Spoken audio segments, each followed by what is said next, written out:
Think of grace as something that lifts you up against the gravity of sin. सोच कर देखिए कि अनुग्रह कोई ऐसी चीज है जो आपको पाप के गुरुत्वाकर्षण के ऊपर ऊंचा उठाती है, Just like the plane is lifted up. बिल्कुल जैसे वो हवाई जहाज ऊंचा उठाया जाता है। And pride is what pulls you right down. और घमंड वो चीज है जो आपको नीचे खींचती है। So the choice is up to you. और इसलिए चुनाव आपका है। And what does it say? If God gives grace to the humble, what does it say in the next verse? और वहां क्या लिखा है? अगर परमेश्वर नम्र लोगों को या दीन लोगों को अनुग्रह देता है तो अगला वचन क्या कहता है?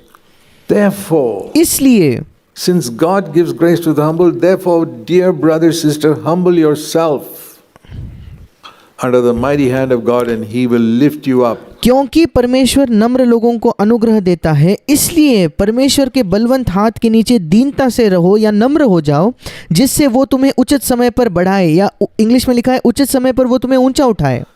Exalt you means what? Exalt you over what? What do you want to be exalted over? आपको वो उचित समय पर ऊंचा उठाएगा, उसका क्या मतलब है? किस चीज के ऊपर वो आपको ऊंचा उठाएगा? I'll tell you honestly my testimony. मैं आपको ईमानदारी से मेरी गवाही बताना चाहता हूँ। I want to be exalted over only one thing. मैं केवल एक ही चीज के ऊपर ऊंचा उठाया जाना चाहता हूँ, Sin. पाप। I want to rule over sin where sin मैं पाप पर विजय पाना चाहता is हूँ under my foot. जहाँ पाप मेरे पैरों तले है। I don't want to rule over people. I don't want to be a master over any of you. मैं लोगों पर राज नहीं करना चाहता, मैं आप में से किसी के भी ऊपर आपका स्वामी नहीं बनना चाहता। There's only one thing I want God to exalt me over, and मैं चाहता हूँ कि एक ही चीज है जिसके ऊपर परमेश्वर मुझे ऊंचा उठाए, that's sin. और वो है पाप।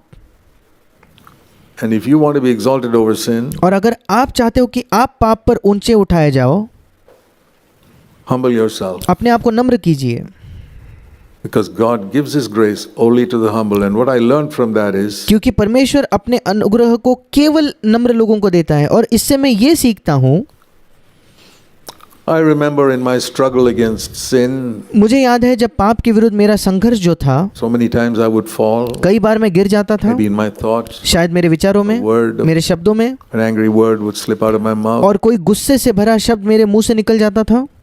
And I'd say, Lord, why did that happen? और मैं कहता था कि प्रभु ये क्यों हुआ? Answer is, you moved out of grace. You और उसका उत्तर था, तुम अनुग्रह से दूर हो गए। were outside the building and so the rain fell on you. उस इमारत से तुम बाहर चले गए, इसलिए बारिश तुम पर गिरी। You didn't stay under grace. तुम अनुग्रह के अधीन नहीं रहे, अनुग्रह के नीचे नहीं थे।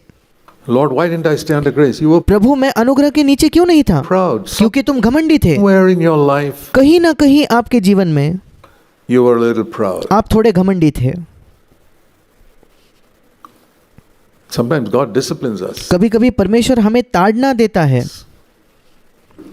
Sometimes I've been in bed with a fever and I said, Lord, why was that? कभी कभी मैं बीमार पड़ा हूँ, मुझे थोड़ा सा बुखार आ जाता है और मैंने प्रभु से पूछा, प्रभु ये क्यों हुआ? I mean, if it's a regular fever everybody's getting and I also get infected, we live in this world.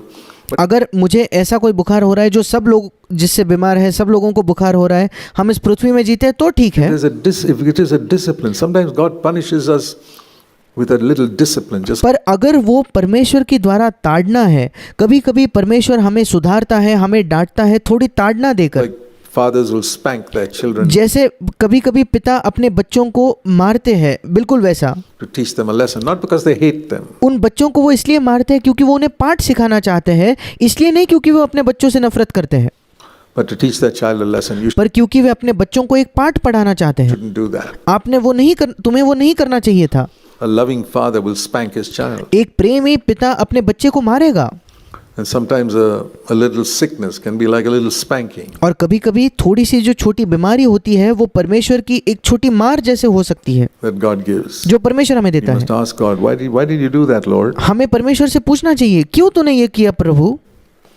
And I know the Lord's told me. और मैं जानता हूँ क्योंकि प्रभु ने कभी कभी मुझे बताया है। Somewhere in the previous week or somewhere, शायद पिछले हफ्ते में या कभी I was a little puffed up मैं थोड़ा घमंड से फूल गया था, and proud, मैं घमंडी हो गया था and grace departed. और अनुग्रह मुझसे दूर हो गया। Thank you, Lord, for showing me. I धन्यवाद प्रभु, तूने मुझे ये दिखाया। want to humble myself. मैं अपने आप को नम्र करना चाहता हूँ। And gradually, that happens now and then, now and then, now and then. और धीरे धीरे जब ये कभी कभार होते जाता है, Finally, you learn to be very, very careful आखिरकार आप सीख जाते हो कि आपको बहुत बहुत सतर्क होना है। against pride of any sort. किसी भी प्रकार के घमंड के विरुद्ध आपको बहुत ज़्यादा सतर्क और सावधान रहना है, Because I don't want to lose the grace of God. क्योंकि मैं परमेश्वर के अनुग्रह को खोना नहीं चाहता।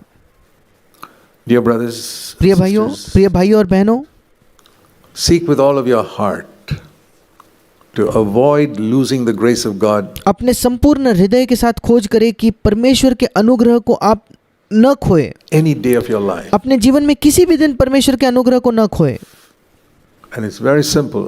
और वो करना बहुत आसान है। In every situation, humble yourself. प्रत्येक परिस्थिति, वो बहुत साधारण है, प्रत्येक परिस्थिति में अपने आप को नम्र कीजिए। Supposing there's a argument going on between you and your marriage partner, husband or wife at home. अगर आपके और आपके जीवन साथी के बीच, घर के अंदर आपके और आपके पति या पत्नी के बीच कोई बहस चल रही है, कोई वाद चल रहा है, तो It's very easy to humble yourself. बहुत आसान है अपने आप को नम्र करना। Keep your mouth shut. अपने मुंह को बंद रखो, That's all. बस उतना ही। There'll be no clash. You need two hands to make a noise. If कोई आवाज नहीं होगा, क्योंकि आपको दो हाथ चाहिए आवाज करने के लिए, ताली बजाने के लिए। one hand refuses to cooperate, there'll be no noise. There'll अगर एक हाथ सहयोग करने से इनकार कर दे तो कोई आवाज नहीं होगा, कोई ताली नहीं be बजेगी, no fight. बिल्कुल कोई झगड़ा नहीं होगा। If either a husband or wife refuse to cooperate, there'll be no fight. या तो पति या तो पत्नी, उन दोनों में से कोई भी व्यक्ति अगर सहयोग ही ना दे तो उनके बीच झगड़ा ही नहीं होगा। It's because both are eager to prove their point that there's a fight. झगड़ा होने का कारण यही है क्योंकि दोनों बहुत इच्छा रखते हैं उनकी चीज को सही साबित करने के लिए। Same with you and another brother, or you बिल्कुल वैसे ही आपके और किसी और भाई के साथ हो सकता and है, a sister. या आपके और किसी और बहन के साथ हो सकता है। Refuse to fight. झगड़ा करने से बिल्कुल इनकार कर दे, Humble yourself. अपने आप को नम्र कीजिए। Let the other person do or say what they want. दूसरे व्यक्ति को जो चाहे करने दो, जो चाहे कहने दो। You be an overcomer. आप एक जयवंत व्यक्ति बने। Say, Lord, I humble myself. कहिए, प्रभु मैं अपने आप को नम्र करता हूँ। Let it look as if that person won the argument. ऐसा दिखने दे कि सामने वाला व्यक्ति बहस जीत गया है। You kept quiet because you could not argue anymore. That's right. शायद सामने वाले को लगेगा कि आप चुप रहे क्योंकि आप आगे कुछ बहस कर ही नहीं सकते थे। ठीक है, Let them think he won the argument. उसे सोचने दे कि वो बहस जीत गया। I could say nothing. मैं कुछ उसको उत्तर नहीं दे पाया। But my aim was not to win the argument. पर मेरा लक्ष्य वो बहस जीतना, वो वाद जीतना था ही नहीं। My aim was not to sin. मेरा लक्ष्य था कि मुझे पाप नहीं करना है। My aim was not to get angry. मेरा लक्ष्य था कि मुझे गुस्सा नहीं होना है। That's why I kept quiet. इसी वजह से मैं चुप रहा। That person doesn't know that. वो सामने वाला व्यक्ति इस बात को नहीं जानता। Let him think I lost the argument. उसे सोचने दो कि मैं उस वाद को, उस बहस को हार गया। I'm quite prepared for that. मैं उसके लिए बिल्कुल तैयार हूँ। I want to avoid sin. मैं पाप से दूर रहना चाहता हूँ। Dear brothers and sisters, I want to tell you, मेरे प्रिय भाई और बहनों, मैं आपको बताना चाहता हूँ, if you are really serious, अगर आप वाकई गंभीर हो, I believe your life can change from today. मेरा विश्वास है कि आपका आज से जीवन बदल सकता है। Believe me, even though I know some of you say, I've heard all these things for many years. Why hasn't your life changed then? मेरा विश्वास कीजिए, क्योंकि मैं जानता हूँ आप में से कई लोग कहते हो कि मैंने कई वर्षों से इन बातों को सुना है, फिर क्यों आपका जीवन नहीं बदला? Like I often say, जैसे मैं कई बार कहता हूँ, if a teacher has taught multiplication for many weeks, अगर एक शिक्षक ने गुना करना कई हफ्तों तक पढ़ाया है तो,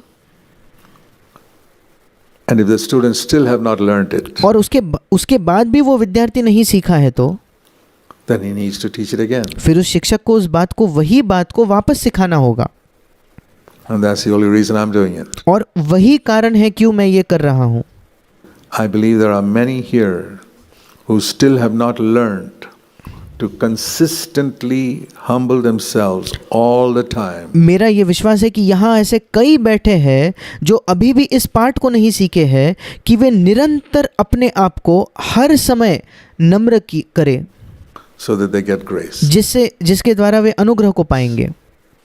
And as long as that is not true in your life, you've got to keep hearing this. और जब तक वो आपके जीवन में सच नहीं हो जाता, आपको ये सुनने की जरूरत है। As long as I'm here, I'll keep saying it. और जब तक मैं यहाँ हूँ, कम से कम मैं उसे कहते ही रहूँगा।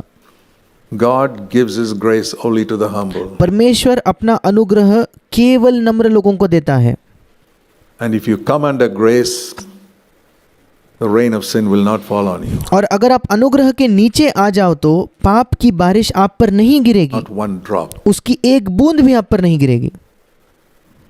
Do you want that life? क्या आप ऐसा जीवन चाहते हो?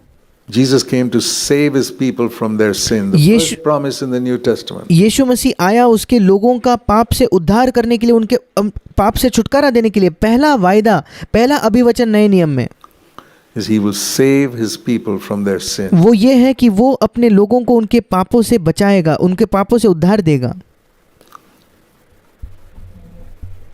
If you don't know where that is, please turn to Matthew chapter 1. अगर आप नहीं जानते वो कहाँ है तो मेरे साथ निकालिए मत्ती उसका पहला All अध्याय। elementary stuff. ये सारे बिल्कुल मूलभूत सत्य है, Sometimes we need to be reminded of the elementary stuff. Matthew 1:21. पर कभी कभी इन मूलभूत चीज़ों की हमें ज़रूरत है कि हमें याद दिलाई जाए। इसलिए मेरे साथ निकालिए मत्ती 1 उसका 21 वचन। As soon as you turn to the pages of the New Testament, जैसे ही आप नए नियम के पन्ने निकालते हो तो Matthew chapter 1 verse 21. मत्ती रचित सुसमाचार पहला अध्याय उसका 21 वचन। Here's what it says. Sin will not rule over you. वहाँ लिखा है पाप तुम पर प्रभुता नहीं करेगा। Very important verse. Mark it. बहुत महत्वपूर्ण वचन है, उसको मार्क करके रखिए, Mark it. उसको मार्क करके रखिए।